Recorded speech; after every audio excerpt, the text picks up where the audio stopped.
சரணாகதியில 2 வகை இருக்கு. அதுல முதல் வகை மர்க்கட சரணாகதி. மர்க்கடம்னா குரங்கு. பெரும் சத்தம் கேட்டா குரங்கு கூட்டம் பயந்து மரத்துல ஓடி போய் ஏறிக்கும். ஓடுறதுக்கு முன்னாடி தாய் குரங்கு பக்கத்துல இருக்க குட்டி குரங்க லேசா தட்டும். உடனே குரங்கு குட்டி தாயோட அடி வயித்தை இறுக்கமா பிடிச்சுக்கும். தாய் குரங்கோட கவனம் மரக்கிளைகள்ல தாவி போறதுல தான் இருக்கும். அது தாவறப்போ குட்டியை அணைச்சிக்காது. தன் பிடியின் பலத்துல தான் குட்டிக்கு நம்பிக்கையே இருக்கும். குட்டி கொஞ்சம் தளர்ந்து போனாலும் பிடி போயிடும், கீழே விழுந்துடும். ஒரு பக்தனோட முதல் நிலை இதுதான்.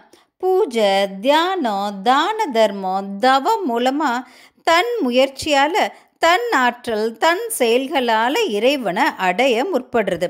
இறை நம்பிக்கை அதிகமாக அதிகமாக தியாக உணர்வும் அதிகமாகும். மற்ற உயிர்களையும் தன் உயிர் மாதிரி பாவிக்கிற தன்மை ஏற்படும். இந்த நிலைக்கு ஒரு பக்தன் உயர்ந்தாதான் நான் என்னோடதுங்கிற அகங்காரம் அவனை விட்டு போகும். அந்த அகங்காரம் இருக்க வரைக்கும் இறைவன் அவனை பிடிச்சுக்கிறதில்ல. பக்தன் தான் அவரை குரங்கு குட்டி மாதிரி பிடிச்சுக்கிறான். இந்த பிடி நழுவுச்சுன்னா திரும்பியும் பிறவி கடல்ல விழுந்துடுவான். அகங்காரம் அவனை விட்டு விலகின உடனே அவன் உயர்ந்த ஒரு பக்தி நிலைக்கு போகிறான். 2வது வகை சரணாகதி மார்ஜால சரணாகதி. மார்ஜாலம்னா பூனை.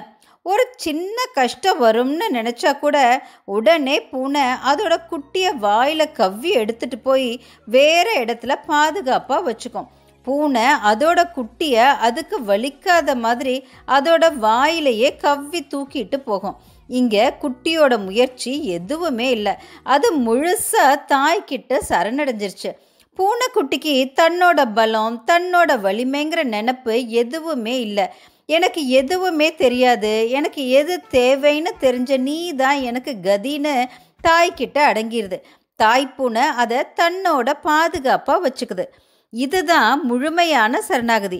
இப்படித்தான் நம்மளும் இறைவனை பக்தியோடையும் முழு நம்பிக்கையோடையும் கும்பிட்டு என்னோடதுன்னு எதுவும் இல்லை, நான் உங்கள் திருப்பாதங்களில் சரணடைகிறேன், என்ன கரையேற்றுறது உங்கள் பொறுப்பு, உங்களை விட்டால் எனக்கு வேற கதி இல்லைன்னு இறைவன்கிட்ட நம்மளை முழுசாக ஒப்படைச்சிட்டா அவர் தாய் பூனை மாதிரி நம்மளை அவரோட சேர்த்துக்குவார்.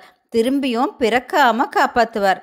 ஒரு பக்தன் பக்தியில் உயர்ந்த நிலையை அடையிறப்போ அவனோட பாதுகாப்பை இறைவனே எடுத்துக்கிறார். பிருந்தாவனத்து கோபியர்களுக்கு கண்ணனை தவிர வேறு எதுவும் தெரியாது. இருந்தாலும் அவங்களுக்கு ஒரு வருத்தம். கண்ணன் கையில் இருக்க புல்லாங்குழல் மாதிரி எப்பவும் அவர் கூடவே இல்லையேன்னு. புல்லாங்குழலுக்கு மட்டும் எப்படி இது சாத்தியமாச்சுன்னு அதுக்கிட்டேயே கேட்டாங்க. அதுக்கு புல்லாங்குழல் சொல்லிச்சு, எனக்கு எதுவும் தெரியாது, காட்டில் இருந்த என்ன கண்ணன் எடுத்துட்டு வந்து அவர் விருப்பத்துக்கு என்ன திருத்தி அமைச்சுக்கிட்டார். அப்போ எனக்கு ஏற்பட்ட கஷ்டத்தை நினைச்சு நான் கலங்கல, அதை நான் விரும்பி ஏத்துக்கிட்டேன். முடிவில் அவர் கையில் எப்பவும் இருக்கிற புல்லாங்குழலா ஆனேன்னு சொன்னது.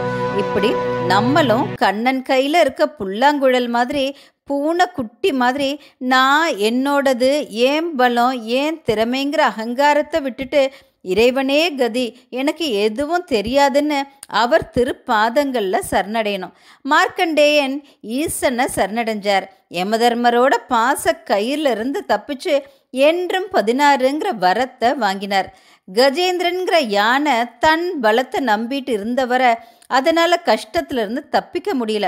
எப்போ இறைவனே தனக்கு கதின்னு நினச்சி அவர்கிட்ட சரணடைஞ்சதோ அப்போதான் இறைவன் அதை காப்பாற்றி அதுக்கு மோட்சம் கொடுத்தார்.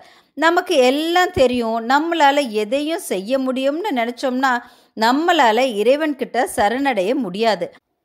தன் உடம்பு மேலே பற்று இருக்கவங்கனால ஒரு காலம் சரணடைய முடியாது. நம்ம ஒரு காரணத்துக்காக அவர் மேலே பக்தியும் அவருக்கு சேவையும் செஞ்சோம்னா அப்பவும் சரணடைகிறது சாத்தியப்படாது. ஆசைகள், எதிர்பார்ப்புகள் இல்லாத நிலையில தான் சரணாகதி சாத்தியமாகும்.